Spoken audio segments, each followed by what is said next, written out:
Here are the top 5 questions before making any investment. It's interesting the amount of time that people spend before making any investment. There's sometimes more time spent comparing prices on things like groceries and computers, but when it comes to making a multi-thousand-dollar investment or their entire life savings, some people only give it a few seconds before pulling the trigger. So there's a few questions I ask myself before I invest my money in any idea. And hopefully from now on you can come back to this video every time you're about to drop some big money, be it a rental property or a stock market idea. Unless you're going to learn and still make the same mistakes. Before we start, smash the like button and subscribe to my channel. Let me know in the comments below what question you normally ask yourself before you buy any investment. The first question I ask is, what is this investment? Plainly, what the hell is it? You would be surprised by the number of people who invest in things, but when you ask them about it, they don't know anything besides the name. It's as basic as knowing what the description is. If it's a fixed income idea, like a high interest savings account, you should probably swipe left because it ain't a smoking hot blonde roast of an idea, and you won't make any serious money out of it. If you want to know why I think fixed income sucks, check out my other video. If it's a business, you should be able to understand what they do and can visualize it working on a day-to-day basis.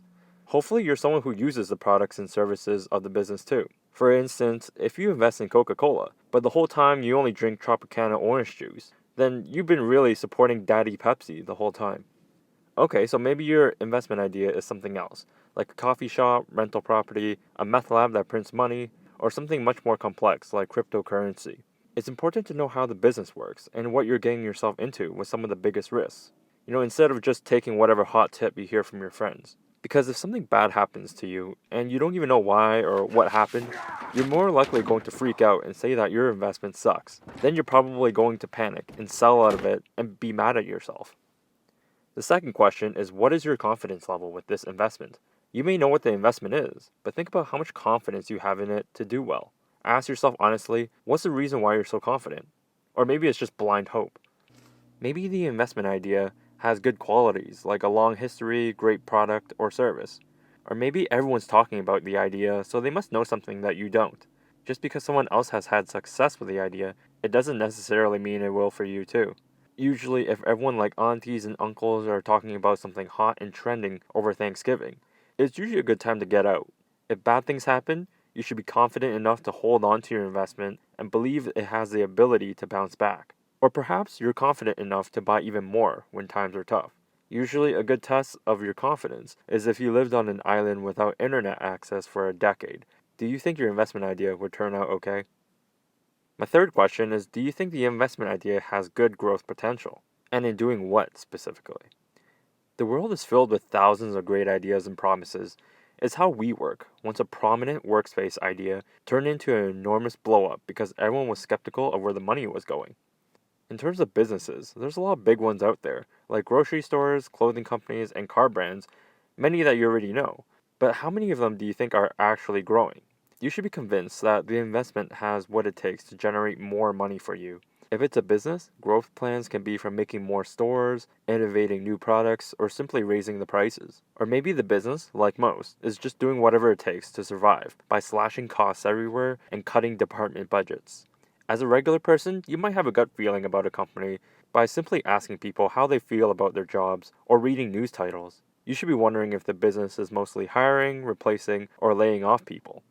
In the last 12 months, these are all the companies I've seen that have been laying off people. And also in the past 12 months, these are the ones I've noticed who have been hiring. Any company that's truly growing will be hiring people all the time. My fourth question is, what are your alternatives? You may have found an investment, but I can guarantee that there's direct competition. The list of competition can be long, and some of the top players can be pretty big. As big as Zion Williamson, an NBA rookie who's even heavier than The Rock Johnson. And The Rock Johnson already eats 5,000 calories every day, which is like eating 10 full meals per day. Take a look at the competition in terms of growth and success, and not just the one who eats the most. If everyone in the group is growing, think about who's winning or growing the fastest. You might have placed your bets on the fastest sprinter in North America, but you can still pick Usain Bolt, the fastest man in the world. Hopefully there's something unique that your investment does that the competition doesn't. If your investment is the only one with growth potential, while competitors are all dying, what are the chances that your investment can keep its light on much longer? For a more real-life example, it's like saying you invest in the best shop at the mall, which I think is Sephora for makeup, If the whole mall is dying, what are the chances that Sephora will start slowing down too, because less people go to the mall in general? Finally, we need to ask if this is potentially the best returning investment idea for you. You found an investment idea that you understand, you have confidence in what it's doing, there's a solid growth plan in place, and they're the best runner in the race. But now the question is if this will make the most money for you out of all your hundreds of ideas. It must be the chandelier of light bulbs. You may have found the star athlete in this particular sport, but maybe the star athlete in another sport has the potential to make much more money. It's like saying, even though you've bet on Usain Bolt, who's the fastest man on earth, even the average cheetah will still be much faster. People usually do this all the time with dividend income type investments. Even the best ones have a tough time outperforming against your average growth investment.